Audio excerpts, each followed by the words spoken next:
दोस्तों, आज हम भानगढ़ के किले के कुछ रहस्यमय प्रश्नों से पर्दा उठाने जा रहे हैं। भानगढ़ नाम सुनते ही दिलों में दहशत की घंटियां बजने लगती है। आखिर भानगढ़ का रहस्य क्या है? क्या वाकई में यह भूतों का बसेरा है या फिर सिर्फ सुनी सुनाई बातें? क्या वाकई में यहाँ रात में आने वाले वापस नहीं जाता? भानगढ़ का किला भारत का सबसे भूतिया किला है।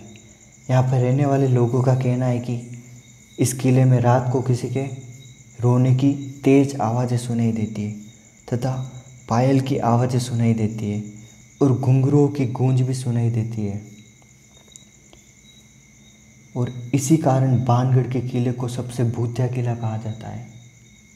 और इस समय इस किले की निगरानी भारत सरकार करती है।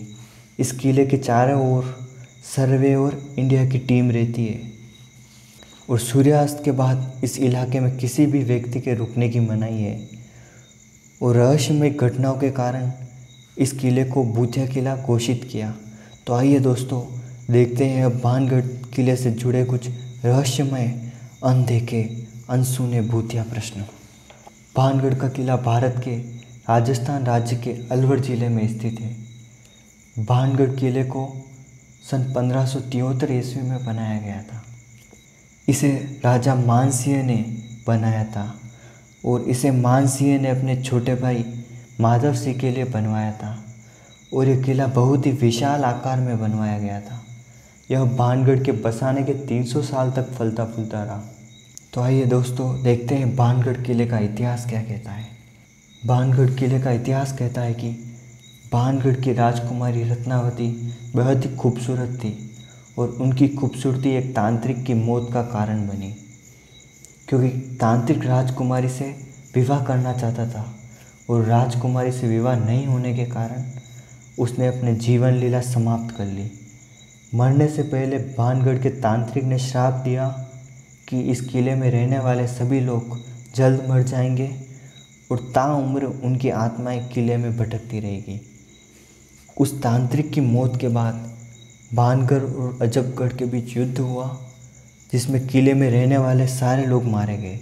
यहाँ तक कि राजकुमारी रत्नावती भी इस श्राप से नहीं बच पाई और उनकी भी मृत्यु हो गई। तब से इस किले को भूतों का डेरा कहा जाता है। इसके पीछे और भी कहानी प्रचलित है। एक और कहानी के मुताबिक यहाँ एक साधु रहते थे और महल के निर्माण के वक्त उन्होंने चेतावनी दी थी कि महल की ऊंचाई कम रखी जाए ताकि परछाई उनके पास तक ना आ सके।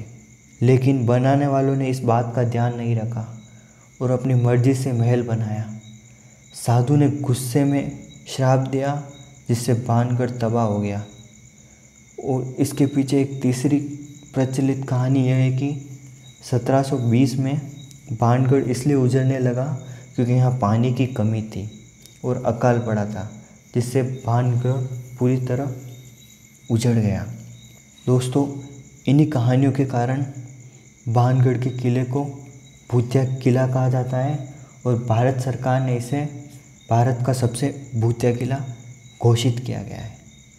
दोस्तों, वीडियो अच्छा लगा तो वीडियो को लाइक कीजिए और इसी तरह की रहस्यमय कहानियों के लिए हमारे चैनल को सब्सक्राइब कीजिए।